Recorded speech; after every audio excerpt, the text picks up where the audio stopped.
ধন্যবাদ, আপনি যুক্ত হয়ে সময় দিচ্ছেন। কয়েকটি বিষয় আপনার সাথে কথা বলতে চাই। মূলত গার্ডিয়ান পত্রিকায় যেটি প্রকাশিত হয়েছে যে আওয়ামী লীগ পরিকল্পনা করছে রাজনৈতিক প্রত্যাবর্তনের, সেটি নিয়ে কথা বলতে চাই। নির্বাচন তো হয়ে যাচ্ছে, সেখানে আপনাদের কি তৎপরতা সেটি নিয়ে একটু জানতে চাই। আন্তর্জাতিক কোনো তৎপরতা আছে কিনা, সব মিলাই আপনার সাথে একটু স্বল্প পরিসরে কথা বলতে চাই। শুরুতেই গার্ডিয়ান পত্রিকার সেই প্রতিবেদন যে আপনারা প্রত্যাবর্তনের একটা ছক কষছেন, সেখানে আমি যদি একটু বাংলায় বলি, ইংরেজিতে আছে যে দেশে অপরাধী বা পলাতক হিসেবে বিবেচিত হলেও কলকাতার ফুড কোর্টে আরামে বসে কফির আড্ডায় আওয়ামী লীগ নেতারা রাজনৈতিক প্রত্যাবর্তনের পরিকল্পনা করছেন, এবং আপনার বরাত দিয়ে বলছেন যে গার্ডিয়ান পত্রিকা বলছে যে আপনারা বিশ্বাস করেন শেখ হাসিনা হিরো হয়ে ফিরবেন। কিভাবে আসলে এটি আপনাদের বিশ্বাসের কারণ কি, এবং এই পরিকল্পনা রাজনৈতিক প্রত্যাবর্তনের পরিকল্পনাটা কেমন? প্রথমত যে শব্দগুলো ব্যবহার করা হয়েছে, তো এগুলো তো সাংবাদিকের নিজস্ব মতামত আছে। আর আমরা যেসব উদ্ধৃতি দিয়েছি, আওয়ামী লীগের নেতৃবৃন্দ যেসব উদ্ধৃতি দিয়েছে, সেসব দলের বক্তব্য। এখন কে কোন পার্সপেক্টিভ থেকে দেখবে সেটি গুরুত্বপূর্ণ। একটি হচ্ছে যে আওয়ামী লীগের রাজনীতি, আমাদের বাংলাদেশ ছাত্রলীগের রাজনীতি, এটি বাংলাদেশের গণমানুষ এবং দলের নেতাকর্মীরা তারাই নির্ধারণ করে যাচ্ছে। এবং প্রত্যাবর্তনের গল্প একটা হচ্ছে যে আওয়ামী লীগের নেতাকর্মীরা সংগ্রাম মুখর অবস্থাতেই রয়েছে। প্রত্যাবর্তন এই অর্থে যে আমাদের যে গণতান্ত্রিক বিজয়ের প্রত্যাশা আমরা করছি, সেটিকে কেন্দ্র করে বলা। আরেকটি হচ্ছে যে আমরা দৃঢ়তার সঙ্গে বিশ্বাস করি যে বাংলাদেশের যে রাজনৈতিক বাস্তবতা, বাংলাদেশের অভ্যন্তরীণ বিশেষ করে অস্থিতিশীলতা, অর্থনৈতিকভাবে বাংলাদেশের সম্পূর্ণভাবে ভেঙে পড়া, আইনের শাসন হীনতা এবং রাজনৈতিক যে ভারসাম্যহীনতা বাংলাদেশে তৈরি হয়েছে, উগ্রবাদের উত্থান তৈরি হয়েছে, এবং এর প্রত্যেকটি ক্ষেত্রে বাংলাদেশ যে চ্যালেঞ্জগুলো মোকাবেলা করছে, তার প্রত্যেকটি চ্যালেঞ্জ মোকাবেলায় আওয়ামী লীগ সভাপতি শেখ হাসিনার নেতৃত্বই পরীক্ষিত এবং ভিশনারি। যে কারণে আমরা বিশ্বাস করি যে শেখ হাসিনা চ্যাম্পিয়নের মতোই প্রত্যাবর্তন করবেন, শেখ হাসিনা একজন কামব্যাক হিরোর মতোই প্রত্যাবর্তন করবেন, এবং শেখ হাসিনা আসলে বাংলাদেশের গণতান্ত্রিক সংগ্রামের প্রতি এবং ভবিষ্যৎ যে স্থিতিশীল এবং অর্থনৈতিক সমৃদ্ধি যেটি বাংলাদেশের মানুষের চাওয়া, সেটি তিনি নিশ্চিত করবেন। আশা করতেই পারেন, কিন্তু সেটি কিভাবে আর কি, সেই কামব্যাক হিরো বলছেন, কিভাবে সেই হিরোর প্রত্যাবর্তনটা? একটি হচ্ছে যে আমাদের যে সংগ্রামটি রয়েছে, চলমান সংগ্রামের ধারাবাহিকতা, এবং যেটিকে আমরা সবচেয়ে গুরুত্বপূর্ণ মনে করছি সেটি হচ্ছে যে বাংলাদেশে একটা নিরপেক্ষ সরকারের অধীনে সকল দলের অংশগ্রহণে নির্বাচন অনুষ্ঠিত হওয়া। এটিকে আমরা মনে করি যে এটি শুধুমাত্র আওয়ামী লীগের রোডম্যাপ নয়, এটি বাংলাদেশের ডেমোক্রেটিক ট্রানজিশনের রোডম্যাপ। যে কারণে যেই প্রহসনের নির্বাচন যদি বাংলাদেশে অনুষ্ঠিত হয়, তাহলে আমরা মনে করি যে বাংলাদেশে কোনো বৈধ কর্তৃপক্ষ প্রতিষ্ঠিত হচ্ছে, বাংলাদেশের জনগণের কোনো প্রতিনিধি তৈরি হচ্ছে, সেটি মনে করার কোনো কারণ নেই। এবং এই সরকারের মেয়াদ আসলে তারা নিজেরা ঠিক করবে না, এই সরকারের মেয়াদ আসলে জনগণের আন্দোলন ঠিক করবে। যে কারণে আমরা মনে করি যে আমাদের যে সাংগঠনিক যে সক্রিয়তা, এই সরকার তো শেষ হয়ে যাচ্ছে, এই সরকারের মেয়াদ তো শেষ, আর 5 দিন, মানে তারপরে নির্বাচন হয়ে যাবে, তারপরে জাস্ট ক্ষমতার হস্তান্তর। কোন সরকারের মেয়াদ বলছেন? যে যেটি হচ্ছে সেটি হচ্ছে যে প্রহসনের নির্বাচনের মধ্য দিয়ে যারা ক্ষমতায় আসবে, এটা হচ্ছে যে অবৈধ যে ক্ষমতার আছে, সেই অবৈধ ক্ষমতা লাইসেন্সটা একটা নবায়ন হচ্ছে আসলে। কারণ এটি যেহেতু কোনো অন্তর্ভুক্তিমূলক এবং জনপ্রতিনিধিত্বমূলক ইলেকশনের মাধ্যমে সেই ফলাফলটি আসছে না। যে কারণে আমরা মনে করি যে আমাদের লড়াইটি তো আসলে একই, গণতন্ত্রের লড়াই। তো সেই লড়াইয়ে আমাদের অব্যাহত গণতান্ত্রিক সংগ্রাম, সাংগঠনিক সক্রিয়তা, জনগণের সঙ্গে সংযোগ এবং বাংলাদেশের রাজনীতির একটা অনিবার্য পরিণতি, আমরা মনে করি যে শেষ পর্যন্ত একটা সেদিকেই যাবে। এবং সেই পরিস্থিতির মাধ্যমেই দেশের অভ্যন্তরে গণতান্ত্রিক আন্দোলন, সাধারণ মানুষের সমর্থন, এবং সেটির প্রেক্ষিতে বাংলাদেশে যে বাংলাদেশের গণতন্ত্রের জন্য, বাংলাদেশের মানবাধিকার প্রতিষ্ঠিত করার জন্য এবং একই সঙ্গে উগ্রবাদ ঠেকানোর ব্যাপারে আমাদের শুধুমাত্র দেশীয় জনমত নয়, আমরা বিশ্বাস করি যে একটা পর্যায়ে আন্তর্জাতিক জনমত গুরুত্বপূর্ণ ভূমিকা রাখবে। অনেকগুলো প্রসঙ্গ আপনার কাছ থেকে আসলো, আমি একে একে আসি।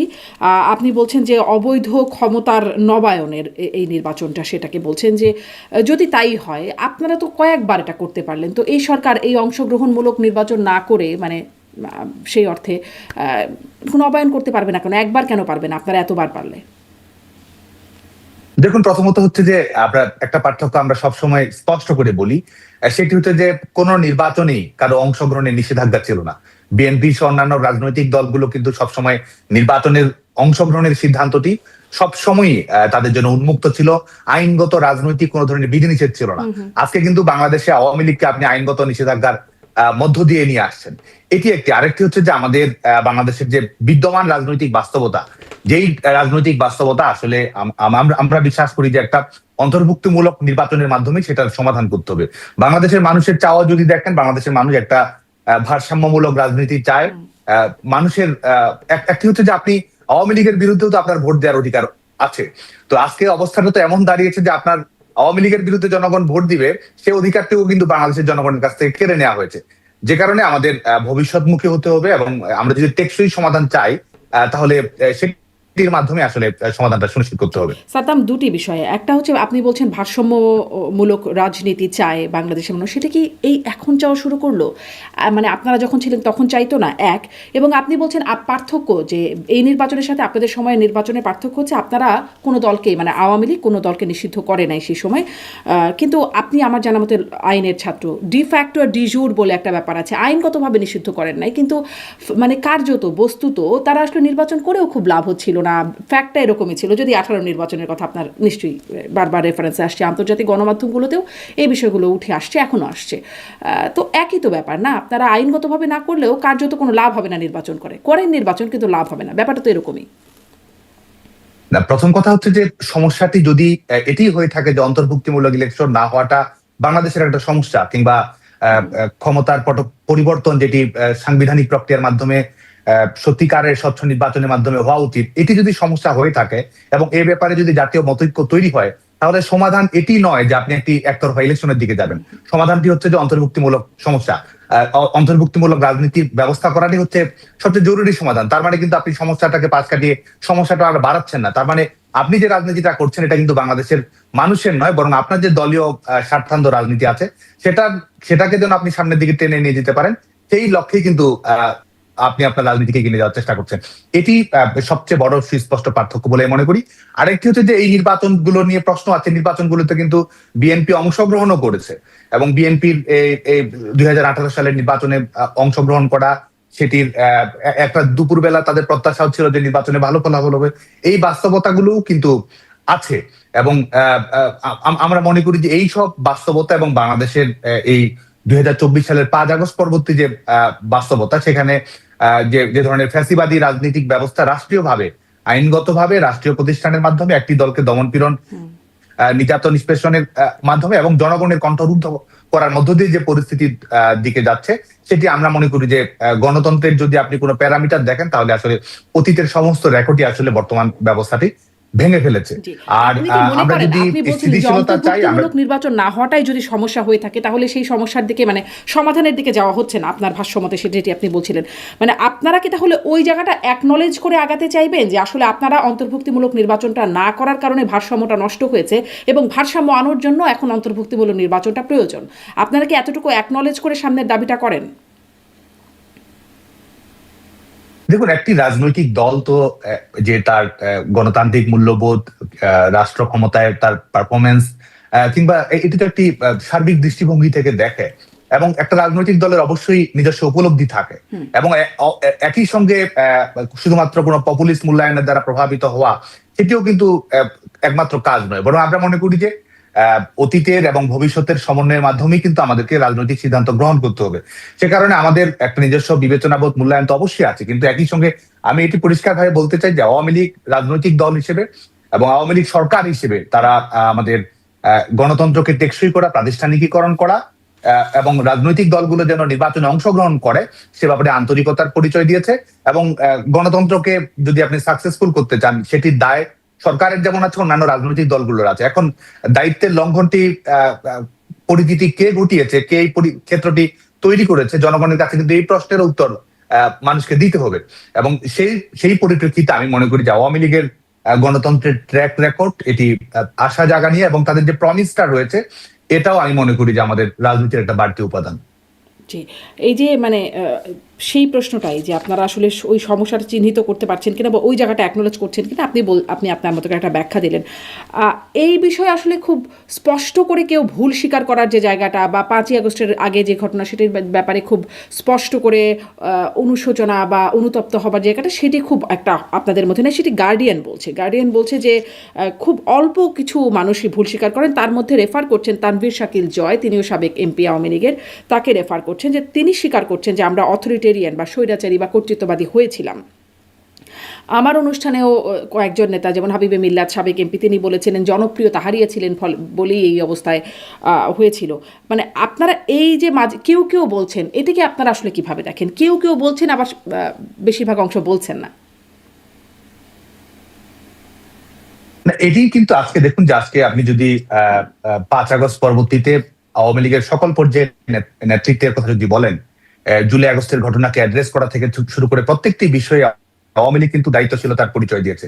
এই প্রত্যেকটি ঘটনার নিরপেক্ষ বিচার এবং সুস্পষ্টভাবে দলের পক্ষ থেকে বার্তা দেওয়া হয়েছে, অপরাধে যারাই সম্পৃক্ত হোক না কেন তাদের বিচারিক প্রক্রিয়া আওতায় আনতে হবে, নিরপেক্ষ তদন্ত করতে হবে এবং সঠিকভাবে যেন ন্যায়ানুগ বিচার প্রক্রিয়া সম্পন্ন হয় সেটি নিশ্চিত করতে হবে। বাংলাদেশে যারা এই জুলাই আগস্টের এই ঘটনা পরিক্রমায় যারা মৃত্যুবরণ করেছেন তাদের প্রত্যেকটি ঘটনার আনুপুঙ্খ তদন্ত যেন নিশ্চিত করা হয়, এটি তো সত্যিকারের আমরা যেটি মনে করি যে দায়িত্বশীলতার পরিচয়, যে সঠিক ঘটনাটি ঘটে আসুক, রাজনীতিকরণ যেন ঘটনাটি না ঘটে, এটি যেন ক্যাঙ্গারু কোর্টের ট্রায়াল যেটি বাংলাদেশে তৈরি হয়েছে সেটির বাস্তবতা যেন সেই বাস্তবতায় যেন না যায়, সেই লক্ষ্যেই তো একটা রাজনৈতিক দল সঠিক ভূমিকা পালন করেছে এবং ভবিষ্যতের দিকে তাকাতে চাই এই বাস্তবতাগুলোর আলোকে। যে কারণে একটা যে সার্বিক মূল্যবোধ, সার্বিক উপলব্ধি, এই আজকে দেখুন যে 5 আগস্টের পরবর্তীতে যখন বাংলাদেশে উগ্রবাদের অভ্যুত্থান, এক ধরনের আনুষ্ঠানিক সূচনা হয়, মৌলবাদের অভ্যুত্থান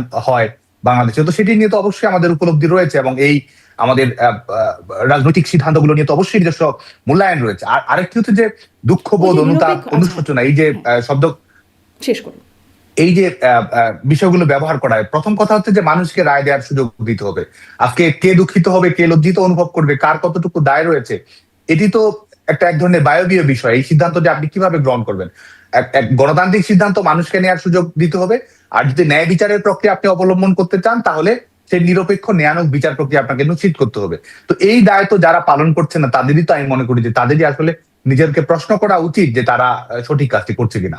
এই যে নিরপেক্ষ বিচার, এটা আসলে তো একটা খুবই সুন্দর শব্দগুচ্ছ, কিন্তু এটি আসলে কিভাবে সম্ভব, কোন সময় সম্ভব? আপনারা এখনকারটা নিরপেক্ষ মানেন না, আপনাদের সময় যে বিচারগুলো হয় সেগুলো আবার মানে যারা বিরোধী পক্ষ ছিল তারা মানেন নাই, তাহলে কি হলে আমরা বলবো আসলে নিরপেক্ষ?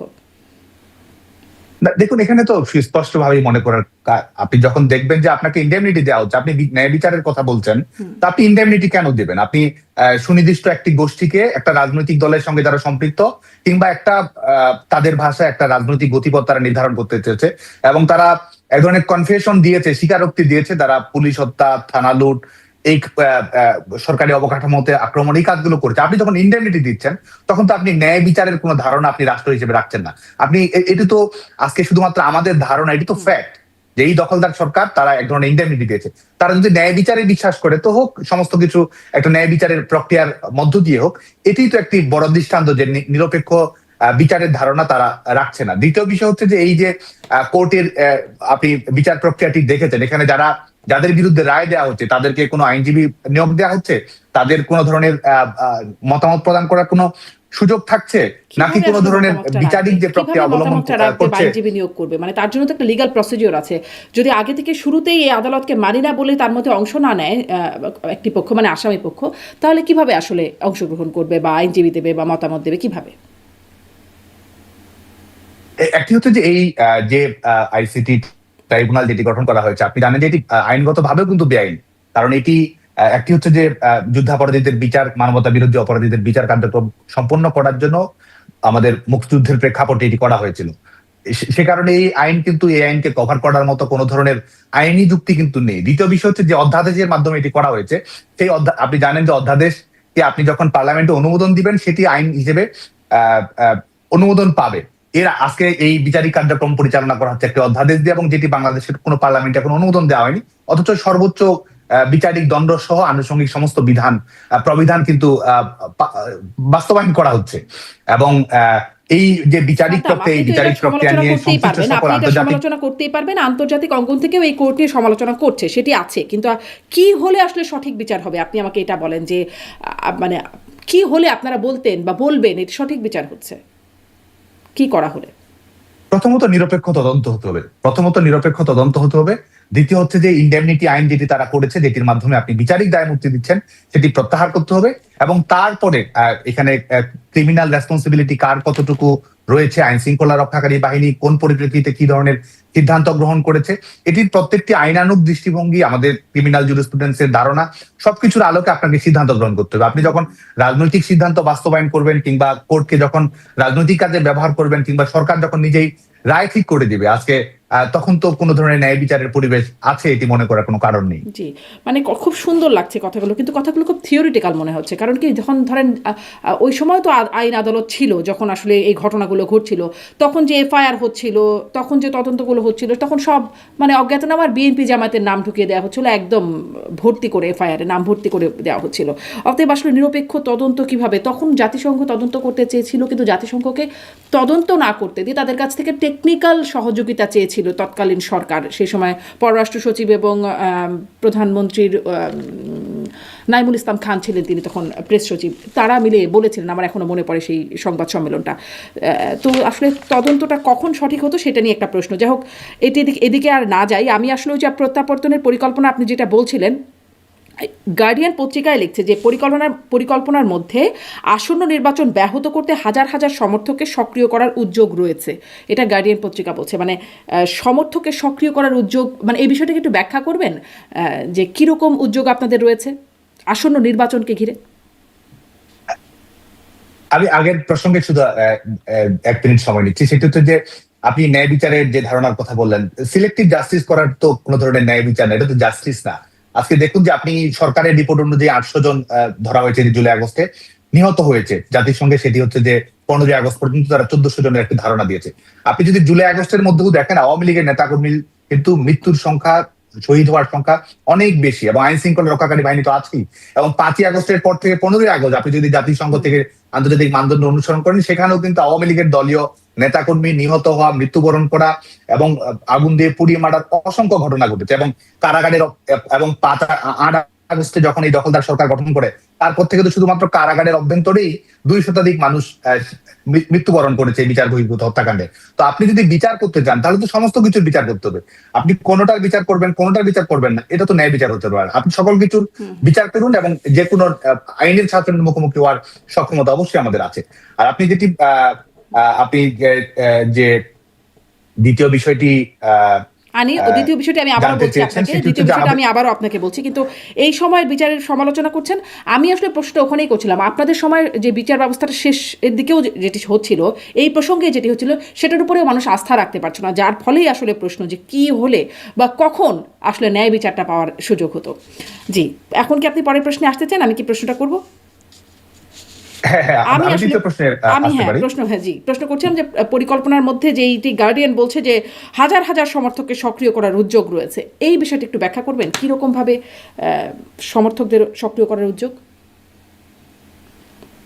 এটা তো গার্ডিয়ানের ভাষা, গার্ডিয়ান তার নিজস্ব দৃষ্টিভঙ্গি থেকে এটা লিখেছে। আরেকটি হচ্ছে যে আমাদের এই আওয়ামী লীগের কৌশলটি কি। আজকে দেখুন যে আওয়ামী লীগ যে কৌশলটি গ্রহণ করছে রাজনৈতিক দল হিসেবে, এটি কি দায়িত্বশীল, এটি কি গণতান্ত্রিক, এটি শান্তিপূর্ণ কিনা? আপনি যদি নিরপেক্ষভাবে বিচার বিশ্লেষণ করেন, আমাদের আপনি নির্বাচন নিয়ে আলোচনা করছিলেন, তুলনামূলক বিশ্লেষণ করছিলেন। 2014 সালে নির্বাচনে যখন বিএনপি জামায়াত অংশগ্রহণ করার সুযোগ থাকা সত্ত্বেও যখন অংশগ্রহণ না করে, তখন কিন্তু গোটা বাংলাদেশকে বার্ন ইউনিটে পরিণত করা হয়েছিল। সহস্রাধিক মানুষ আক্ষরিক অর্থে মৃত্যুবরণ করেছিল, অসংখ্য মানুষ আহত হয়েছিল, এবং বাসে যারা মারা গিয়েছিল তারা কিন্তু কোন নির্দিষ্ট দলের কর্মী সমর্থক সেটি নয়, বাংলাদেশের মানুষ মারা গিয়েছিল। আজকে বিপরীতে দেখুন, আওয়ামী লীগের উপর বেআইনি নিষেধাজ্ঞা দেওয়া হয়েছে, যেটি বিএনপির উপর সহ অন্যান্য রাজনৈতিক দলের উপর কখনো প্রয়োগ করা হয়নি। দমন পীড়ন, নির্যাতন চালানো হচ্ছে। কারাগারের অভ্যন্তরে 120-এর অধিক শুধুমাত্র নিয়মিত সংসদ সদস্য তারা আছে। ক্যাঙ্গারু কোর্টের ট্রায়াল দেওয়া হচ্ছে। এই পরিস্থিতিতে আওয়ামী লীগ কিন্তু গণতান্ত্রিক রাজনৈতিক দল এবং গণমুখী রাজনৈতিক দল। বাংলাদেশের মানুষের জনমতের উপর ভিত্তি করে আওয়ামী লীগ রাজনৈতিক সমস্যার সমাধান করতে চায়। আওয়ামী লীগ গণ আন্দোলন গড়ে তুলতে চায় মানুষের সমর্থনের উপর ভর করে। যে কারণে কিন্তু আওয়ামী লীগের কৌশলটাকে আজকে দেখুন যে ইলেকশনকে, এই প্রহসনের ইলেকশনকে কেন্দ্র করে আওয়ামী লীগ বর্জন করার আহ্বান জানাচ্ছে, আওয়ামী লীগ বয়কট করার আহ্বান জানাচ্ছে, আওয়ামী লীগ মানুষের যে গণতান্ত্রিক অধিকার আছে সেটি প্রয়োগ করার আহ্বান জানাচ্ছে, এবং রাজনৈতিক পরিস্থিতি, সাধারণ মানুষকে জিম্মি করার রাজনীতি আওয়ামী লীগ কিন্তু সেই পথ অনুসরণ করেন। এবং আজকে এত ধরনের ঘাত প্রতিঘাত জানাচ্ছেন সাদ্দাম হোসেন, যে বয়কট করার আহ্বান জানাচ্ছেন, আপনাদের তো স্লোগানই আছে নো ভোট নো ভোট। আমি আসলে এটাও প্রশ্ন করতে চাই আপনাকে যে এই আহ্বানে আপনারা কি সাড়া পাচ্ছেন বা পাবেন বলে মনে করেন সামনের নির্বাচনে? কারণ জরিপও একটা দেখছিলাম, সেখানে বলা হচ্ছে যে 48.2% আওয়ামী লীগ ভোটারদের 48.2% ভোট যাবে বিএনপিতে, জামাতে যাবে 29.9%, এনসিপিতে 6.5% এবং আরো টুকটাক অন্যান্য জায়গায় যাবে আর কি। এই একটা হচ্ছে পরিসংখ্যান বলছে বা জরিপের ফল বলছে। আল জাজিরা এক্সপ্লেনেশন সেখানে একটা প্রতিবেদনে দেখছিলাম, একজনকে একটা সমৃদ্ধা তার একজন, তাকে উদ্ধৃত করে বলা হচ্ছে যে ভোট যদি তিনি দিতে নাও চান তাহলে তাকে বলা হবে যে তিনি আওয়ামী লীগের সমর্থক, ফলে সমস্যা আছে, ফলে সেই বিবেচনায় হলেও তাকে ভোট দিতে যেতে হবে। মানে নানান রকম বাস্তবতা। আওয়ামী লীগের নেতাকর্মীরা অনেকেই, আজকেই পড়ছিলাম পত্রিকায়, যে মাথার উপর ছাতা দরকার, ফলে তারা প্রচারণা চালাচ্ছেন, কেউ কেউ ধানের শীষে প্রচারণা চালাচ্ছেন, চালাতে চালাতে আবার জয় বাংলাও বলে ফেলছেন কেউ কেউ। এই হচ্ছে অবস্থা। তাহলে মানে আপনাদের ডাকে সারা মিলবে? একটি হচ্ছে যে জরিপের কথা যদি বলি, আজকে বাংলাদেশের যে বাস্তবতা আছে, কেউ একজন সাধারণ মানুষের কাছে জানতে চাবে এবং সে সরাসরি আওয়ামী লীগকে সমর্থন করে কিংবা আওয়ামী লীগকে সমর্থন করে ভোট বর্জন করবে, এই এটি যদি বলে, তার কিন্তু বেঁচে থাকার গ্যারান্টিটা নেই, তার কিন্তু চাকরিটা থাকবে না, তার কিন্তু সার্টিফিকেটটা থাকবে না। তো এই বাস্তবতার মধ্যে দম বন্ধ করা পরিবেশের মধ্যে জরিপে সত্যিকারের পরিবেশ, প্রকৃত পরিস্থিতি কিন্তু জানা সম্ভব নয়। বিশেষ করে আওয়ামী লীগের ভোটারদের দৃষ্টিভঙ্গি, সমর্থকদের দৃষ্টিভঙ্গি যদি আপনি জানতে চান বাংলাদেশে, সেই বাস্তবতা আসলে নেই। আরেকটি হচ্ছে যে আজকে ভোটের যে পরিবেশ যদি দেখেন, এটি হচ্ছে যে আজকে ভোটের যে এটি এক ধরনের পরিস্থিতিটা দাঁড়িয়েছে, এটা এক ধরনের ঘরোয়া টুর্নামেন্ট বিএনপি জামায়াত এবং এনসিপির মধ্যে। এটি বিএনপি জামায়াত এনসিপির একটা যৌথ কাউন্সিলের মতো। আজকে সাধারণ মানুষের এই নির্বাচন নিয়ে কতটুকু আগ্রহ রয়েছে সেই প্রশ্নটি কিন্তু আছে। আপনি গ্রামে গঞ্জে, শুধুমাত্র আমাদের নয়, আপনি যদি নিরপেক্ষ বিশ্লেষক, আমরা তাদের বক্তব্য যখন শুনি, অনেকেই বলে তারা কিন্তু গ্রামে গঞ্জে সাধারণ মানুষের মধ্যে ভোটের কোনো কিন্তু আগ্রহ, দেখার কোনো ন্যূনতম আগ্রহ দেখতে পাচ্ছে না। যে দুটি ভোট তারা করছে, একটি গণভোটের যাচ্ছেন যখন তারেক রহমান বা জামাতের আমিররা যখন যাচ্ছেন, তখন বিশাল একটা জনগোষ্ঠী আসছেন, মানে সেই সমাবেশে অনেক জনবহুল হয়ে উঠছে, সেটাও তো হচ্ছে, স্লোগানে মুখরিত হচ্ছে, সেরকম পরিস্থিতিও তো দেখা যাচ্ছে। দেখুন, একটা রাজনৈতিক দলের আপনি যদি কর্মসূচি দেন, আপনি যদি ভোট ছাড়াও কোনো কর্মসূচিতে যান, বিএনপি সহ অন্যান্য রাজনৈতিক দল, সেখানে তো জমায়েত, এটি স্বাভাবিক একটি বিষয়, সেখানে কর্মী সমর্থক তারা তো স্বাভাবিকভাবেই থাকবে। তো এটির সঙ্গে বাংলাদেশে 18 কোটি মানুষের দেশে এটির মাধ্যমে কোনো রাজনৈতিক দলের সমর্থন, ভোটের প্রতি আগ্রহ আছে কি নেই, এটি তো প্রমাণ করতে পারবেন। একটা জেলা সব শহরেই যখন যায়, একটা জমায়েতে যদি 50,000 মানুষ থাকে, সেই জেলা শহরে মানুষ রয়েছে 10 লাখ, 15 লাখ, 20 লাখ। তো সেটির মাধ্যমে আসলে আপনি রাজনৈতিক জনসমাবেশে কর্মী সমর্থক, একটা নির্দিষ্ট দলের যারা কর্মী রয়েছে, বিভিন্ন পর্যায়ের সমর্থক রয়েছে, নেতা রয়েছে, তারা তো সেখানে সমবেত হবেই। তো এটি তো আর বাংলাদেশের জনগণ কি ভাবছে, পথে প্রান্তরে কারা কি আছে, কতজন অংশগ্রহণ করতে চাচ্ছে, সেটি নিয়ে তো নেই। আরেকটা হচ্ছে যে বাংলাদেশের মানুষ এই নির্বাচন নিয়ে কোনো ধরনের কোনো আগ্রহ নেই। কারণ হচ্ছে যে বলছিলাম যে হ্যাঁ, সেটি তো বাংলাদেশের রাজনৈতিক পরিস্থিতি, নিরপেক্ষ বিশ্লেষকদের মন্তব্য, হ্যাঁ, সেটির আলোকে আমরা বলছি যে গ্রামে গঞ্জে মানুষের এই নির্বাচনের প্রতি যে অনাগ্রহ, সেটির মাধ্যমে একটি দেখা যাচ্ছে। আরেকটি হচ্ছে যে নির্বাচনের দিনে বাংলাদেশের রাজনৈতিক পরিস্থিতি কিরকম থাকবে, আইন শৃঙ্খলা জনিত পরিস্থিতি কিরকম থাকবে, এবং যেরকম সরাসরি ভাবে দুই রাজনৈতিক দল যারা আজকে প্রতিদ্বন্দ্বিতা করছে প্রহসনের নির্বাচনে, এই নাটকের ড্রেস রিহার্সালে যারা অংশগ্রহণ করছে, সরাসরি বলে দিচ্ছে যে ভোট কেন্দ্রে তারা কিভাবে থাকবে, দখল করবে, বিজয় করবে। তো এই ঘটনাগুলো কিন্তু ঘটছে, এবং যে কারণে মানুষ কিন্তু এটি মনে করে না যে কোনো ধরনের সুষ্ঠু নির্বাচন হবে। মানুষ কিন্তু এটি মনে করে না যে তার নিজের ভোটটি সে নিজে দিতে পারবে। মানুষ মনে করে যে তারা তাদের মতো করে সমঝোতা করে, ব্যাকডোর ডিলিং এর মাধ্যমে কিংবা তাদের ক্ষমতার দর কষাকষির মাধ্যমে যেটা করা সম্ভব হয় তারা সেটাই করবে। এখানে জনগণের মতামতের প্রতিনিধিত্ব করবে কিংবা জনগণের ভোটের মূল্য আছে, বাংলাদেশের মানুষ কিন্তু সেটি মনে করে না। এবং আমরা যেটি বিশ্বাস করি যে এই বয়কট ক্যাম্পেইন, এই বর্জনের ক্যাম্পেইন এবং বাংলাদেশের মানুষের যে নিজস্ব বিবেচনাবোধ, সেই বিবেচনাবোধ থেকে আমরা স্পষ্টভাবে বলতে পারি যে যতই তারা জোচ্চুরি করুক, কারচুপি করুক, যতই তারা জাল ভোট, ভুয়া ভোট দেখাক, যতই তারা পোস্টাল ব্যালটের মাধ্যমে কেলেঙ্কারি করুক, তারপরও আমরা স্পষ্টতই বলতে পারি যে শুধুমাত্র কৃত্রিম সংখ্যা দেখানো ছাড়া বাংলাদেশের মানুষ এই নির্বাচনে অংশগ্রহণ করবে না। আচ্ছা, সেটি আপনার বিশ্বাস এবং আপনার মূল্যায়ন, আপনি বলছিলেন। কিন্তু নির্বাচন হয়ে যাবে, ক্ষমতায় চলে আসবে একটি দল, তারপর দেখুন, এটি তো আমরা স্পষ্ট করে বলছি যে এটি চলমান যে অবৈধ ক্ষমতা, সেই অবৈধ ক্ষমতাকে আরো নতুন করে সামনে নিয়ে আসা, কিংবা যারা অবৈধভাবে ক্ষমতা দখল করে আছে তাদের মধ্যে মিউজিক্যাল চেয়ারের পরিবর্তন করার মতো বিষয়। আমরা যেটি বিশ্বাস করি সেটি হচ্ছে যে মানুষের ক্ষমতা মানুষের কাছে ফিরে দিতে হবে, বাংলাদেশের মানুষকে রায় দেওয়ার সুযোগ তৈরি করে দিতে হবে, এবং সেটির জন্য আমরা গণতান্ত্রিক সংগ্রামের কোনো বিকল্প দেখি না। এবং সেটি আমাদের জন্য, আমাদের দলের সার্ভাইভালের জন্য সেটি নয়, এটা বাংলাদেশের গণতন্ত্রের সার্ভাইভালের জন্য এটি জরুরি, যে কারণে আমরা সেটাতেই ফোকাস করছি। জি, সাদ্দাম হোসেন এই গণতান্ত্রিক সংগ্রামের কথা বিএনপি এতদিন বলেছে এবং তারা 17 বছর ধরে বলেছে তারা গণতান্ত্রিক সংগ্রাম করেছে। আপনারা কি মনে করেন আপনাদের এই গণতান্ত্রিক সংগ্রামটা কত দীর্ঘ হবে? দেখুন, বিএনপি যদি গণতান্ত্রিক সংগ্রামে বিশ্বাস করতো, বিএনপি যদি বহুদলীয় রাজনীতিতে বিশ্বাস করতো, তাহলে তো আওয়ামী লীগের উপর রাজনৈতিক নিষেধাজ্ঞা দেওয়ার পরে এই চিঠি দিয়েছে নিশ্চিত করার জন্য সেই কৃতিত্ব প্রকাশ জোর গলায় করতে হতো না। তাহলে তো তারা এই যে প্রহসনের একতরফা ইলেকশন, সেই দিকে তারা যাওয়ার কোনো দৃষ্টিভঙ্গি থাকতো না। নিজেদের মধ্যে ক্ষমতার ভাগ বাটোয়ারা করা জনগণের কাছে না গিয়ে এবং প্রধানমন্ত্রী হওয়ার আগেই ক্রাউন প্রিন্সের মর্যাদা নিয়ে রাজনৈতিক এবং প্রশাসনিক কর্মকাণ্ড পরিচালনা করার বাস্তবতা থাকতো না। যে কারণে গণতন্ত্রের পরীক্ষায় তো তারা উত্তীর্ণ হয়নি। গণতন্ত্রের পরীক্ষায় তারা উত্তীর্ণ হতো যদি তারা এই এক ধরনের অন্তর্ভুক্তিমূলক রাজনীতির প্রশ্নটিকে সামনে রাখতো এবং এটির প্রশ্নে অটল থাকতো। এবং আমরা যেটা বিশ্বাস করি যে আমাদের যে গণতান্ত্রিক চলমান লড়াই সংগ্রাম ভালো রয়েছে, মনে করেন জনাব সাদ্দাম হোসেন যে আপনাদের চেয়ে অনেক ভালো একটা দল বিএনপি, নীতি নৈতিকতা সব দিক থেকে, মানে আপনারা যদি এরকম করে করে টিকে যেতে পারেন, তো বিএনপি কে কেন আশা করেন যে তারা আসলে আপনাদেরকে ছাড়া অন্তর্ভুক্তিমূলক না হলে তারা নির্বাচনে যাবেন না বা সরকারের দায়িত্ব নেবেন না, এটি কেন মনে করেন? এটি তো আমরা যেটি বলার চেষ্টা করছি যে তারা যে গণতান্ত্রিক প্রক্রিয়ায় ধারণ করছে না এবং গণতান্ত্রিক প্রক্রিয়ায় ক্ষমতায় যাওয়ার মতো নৈতিক সাহসও তাদের নেই। যে জনগণের ভোটে জনগণ যদি বিজয়ী করে তাহলে তারা ক্ষমতায় যাবে, এই নৈতিক সাহস দিয়ে তাদের নেই, তো আমরা চোখে আঙ্গুল দিয়ে দেখিয়ে দিতে চাই। এবং যে কারণে কিন্তু আজকে দেখুন যে আজকে আওয়ামী লীগ সভাপতি বঙ্গবন্ধু কন্যা দেশরত্ন শেখ হাসিনা যে রাজনৈতিক বার্তাটি বারবার দেওয়ার চেষ্টা করছেন যে বাংলাদেশের জনগণের সিদ্ধান্ত জনগণের কাছ থেকে আসতে হবে। এবং সবচেয়ে বড় কথা যে একটা রাজনৈতিক দল সরকারি দলও যেতে পারে, বিরোধী দলও যেতে পারে। একটা রাজনৈতিক দল বিরোধী দলে থাকলে সেটি সবসময় ব্যর্থতা সেটি নয়, এটা গণতন্ত্রের একটা স্বাভাবিক প্রক্রিয়া। আজকে যখন সেই প্রক্রিয়াটিকে নস্যাৎ করে দেওয়া হচ্ছে এবং এবং এবং একই সঙ্গে আমরা আপনি যেটি বলছিলেন যে এটির মেয়াদ, এই লড়াইয়ের মেয়াদটি আসলে কতটুকু, আমি দৃঢ়তার সঙ্গে বিশ্বাস করি যে এই যারা এই অবৈধভাবে ক্ষমতা দখল করবে তাদের মেয়াদ আসলে, আমি আগেই বলেছি, তাদের মেয়াদ তারা নির্ধারণ করবে না, তাদের মেয়াদ বাংলাদেশের জনগণ নির্ধারণ করবে। এটি টেকসই হবে না, এটা স্থায়িত্ব দিবে না। এর আগে বাংলাদেশে 15ই ফেব্রুয়ারি ইলেকশন, বাংলাদেশে সেই সংসদের মেয়াদ কত হয়েছে সেটা আমরা জানি।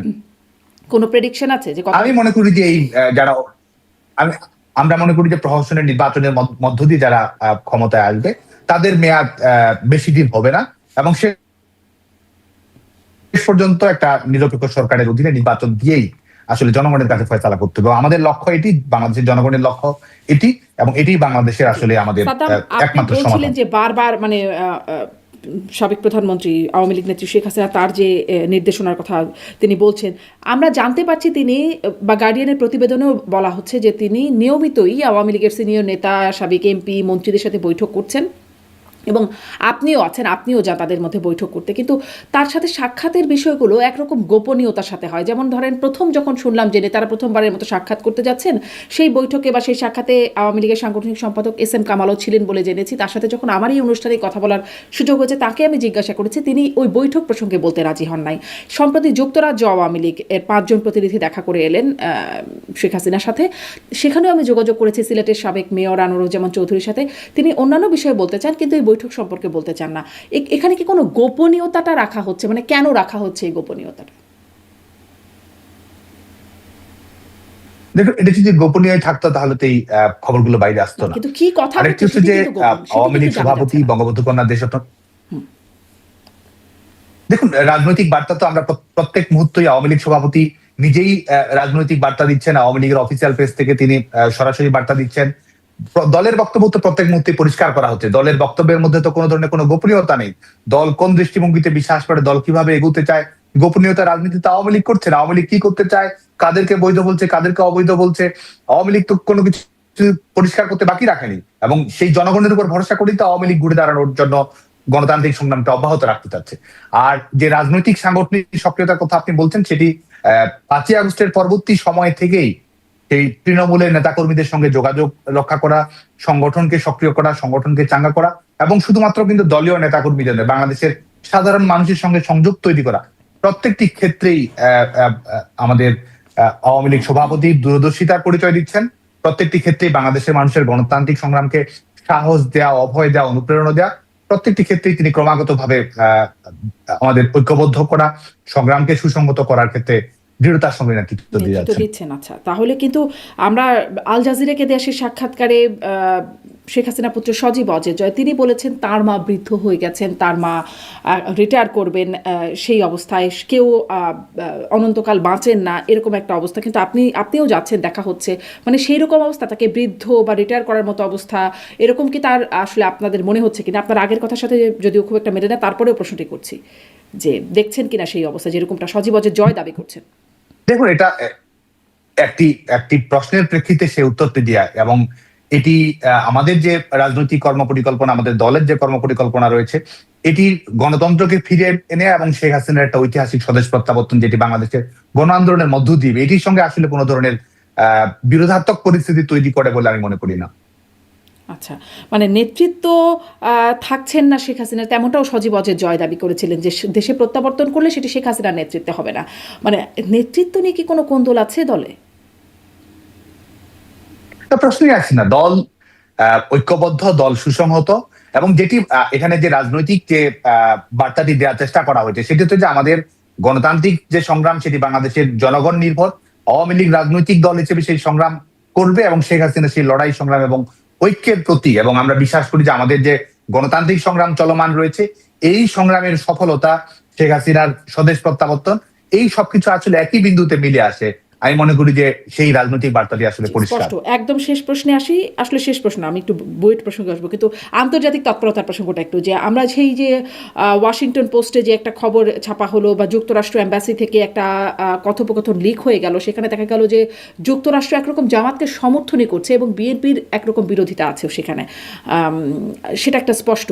আবার অন্যদিকে ভারতের পক্ষ থেকে দেখা যাচ্ছে তারা তারেক রহমান মানে পররাষ্ট্রমন্ত্রীকে সাক্ষাৎ করে সুপ্রতিবেশী সুলভ বার্তা দিয়ে আসতেন, একটা ভালো বেশ কথোপকথন হয়েও গেল। আবার ভারতের পার্লামেন্টেও বেগম জিয়ার জন্য শোক প্রস্তাব হচ্ছে, একটা মানে বিএনপির সাথে সৌজন্যতা বাড়ানোর একটা প্রচেষ্টা ভারতের পক্ষ থেকে দেখা যাচ্ছে। আওয়ামী লীগের তৎপরতাটা কেমন? মানে যুক্তরাষ্ট্র জামাতকে চায়, ভারত বিএনপিকে চায়, এরকম কি পরিস্থিতি? আওয়ামী লীগকে কি কেউ চায়?